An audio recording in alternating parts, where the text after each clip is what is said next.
Rajasthan Royals bowler Jofra Archer అత్యంత చెత్త రికార్డును మూటగట్టుకున్నాడు. గుజరాత్ టైటాన్స్తో మ్యాచ్లో ఇన్నింగ్స్ తొలి ఓవర్లో ఆర్చర్ 5 వైడ్లు వేశాడు.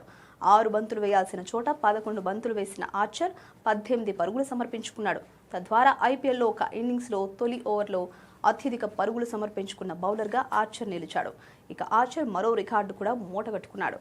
ఐపీఎల్లో బంతుల పరంగా అత్యంత సుదీర్ఘమైన ఓవర్ వేసిన 7వ బౌలర్గా ఆర్చర్ నిలిచాడు. గతంలో మహమ్మద్ సిరాజ్, తుషార్ దేశపాండే, శార్దుల్ ఠాకూర్, సందీప్ శర్మ, హార్దిక్ పాండ్యా, హర్షదీప్ 11 బంతుల ఓవర్ వేశారు. అయితే సోషల్ మీడియాలో జోఫ్రా ఆర్చర్ను క్రికెట్ అభిమానులు దారుణంగా ట్రోల్ చేశారు. ఇటీవలే హనీ ట్రాప్ అంశం తెర మీదకు రావడం, ఆర్చర్ కూడా గుజరాత్తో మ్యాచ్కు ముందు ఫిక్సింగ్కు పాల్పడినట్లు ఆరోపిస్తున్నారు. హనీ ట్రాపింగ్ అంటే క్రికెటర్లను ప్రేమ సంబంధమైన లేదా వ్యక్తిగత సంబంధాల ద్వారా మోసగించడం, లొంగదీసుకోవడం, బ్లాక్మెయిల్ చేయడం లేదా ఉచ్చులో పడేయడం వంటి పరిస్థితులను సూచిస్తుంది. తాజాగా జోఫ్రా ఆర్చర్ 11 బంతుల ఓవర్ వేసిన తరువాత అతని పేరు హనీ ట్రాప్ వివాదంతో ముడిపడి ఉన్నట్లు వార్తలొస్తున్నాయి. ఐపీఎల్ ఆటగాళ్లు హనీ ట్రాప్కు గురయ్యే ప్రమాదం ఎక్కువగా ఉందని బీసీసీఐ భయపడినట్లు వార్తలొస్తున్న నేపథ్యంలో ఈ అంశం మరోసారి వెలుగులోకి వచ్చింది.